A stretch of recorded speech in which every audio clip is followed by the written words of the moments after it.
Le numéro 151 dans le Pokédex, discret et ultra puissant, Mew. Il est apparu pour la première fois dans le tout premier film Pokémon comme l'un des personnages principaux. Et c'est là que beaucoup d'entre nous sont tombés amoureux de lui. Mais ce n'est pas qu'un Pokémon emblématique, c'est aussi un Pokémon qui est presque impossible d'attraper. Que ce soit dans les jeux vidéo ou dans l'anime, Mew a toujours été caché, exclusif ou accessible uniquement via des événements spéciaux, et tu vas voir que cette rareté, aujourd'hui encore, marque profondément le marché des cartes Pokémon. Avant de continuer cette vidéo là, j'ai fait un format court, express, en carrousel ou short sur Instagram et TikTok. Donc n'hésite pas à aller faire un tour, il y aura beaucoup plus d'actualité dessus. Mais si tu veux des formats plus longs, ça restera sur YouTube. Bonne vidéo à tous. Mais pourquoi autant de collectionneurs sont obsédés par Mew?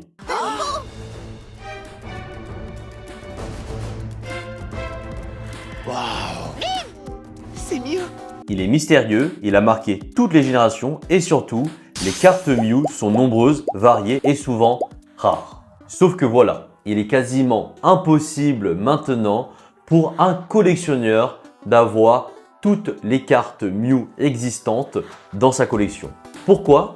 À cause de quelques raretés et exclusivités par pays.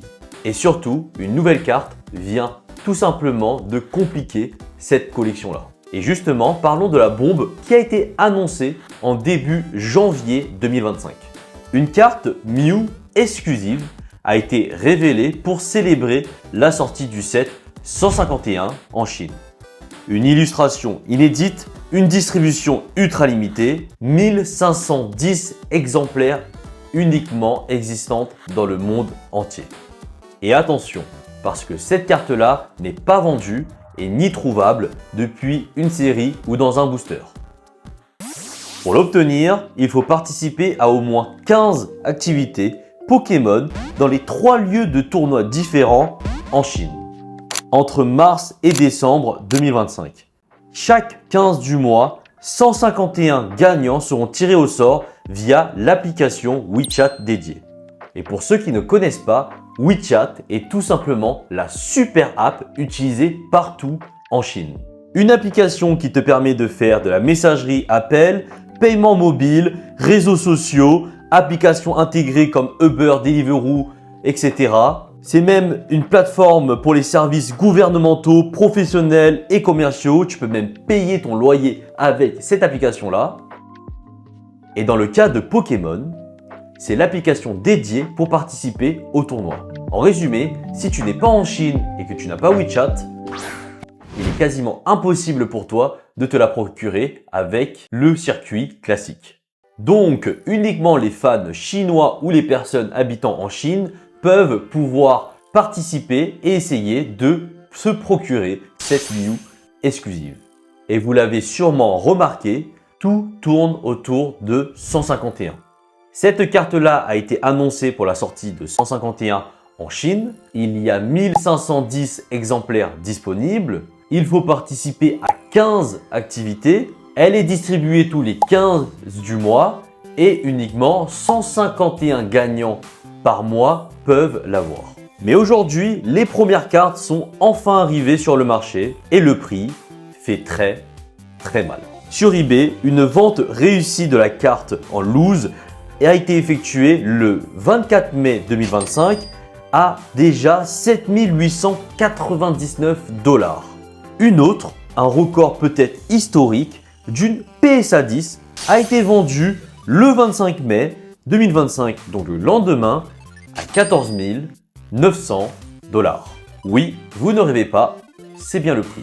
Ce que ça révèle, les cartes à tirage ultra limité sont en train d'envahir le marché Pokémon.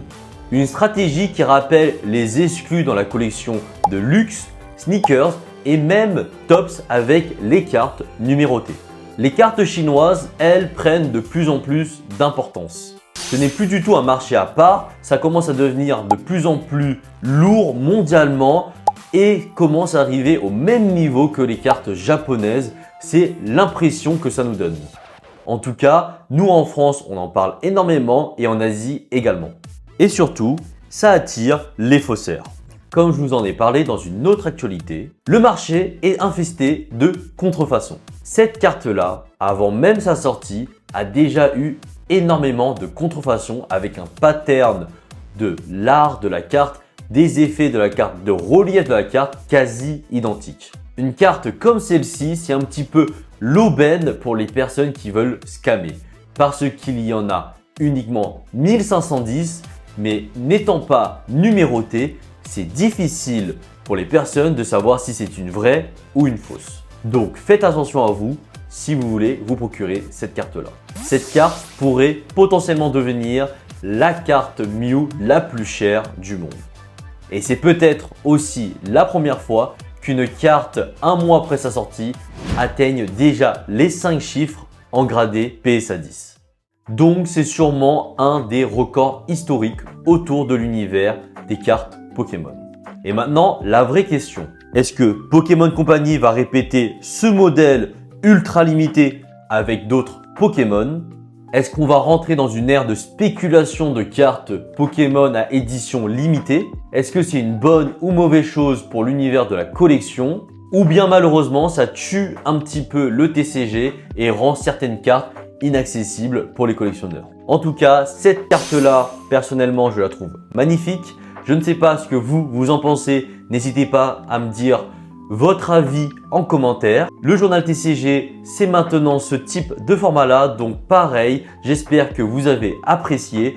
N'hésitez pas à faire tout ce qui va avec. Likez, partagez, mettez un commentaire, le petit pouce bleu, abonnez-vous. Voilà, tout ce qui va avec, etc., etc. Je vous dis à bientôt pour une nouvelle actualité dans ce journal TCG. Bisous.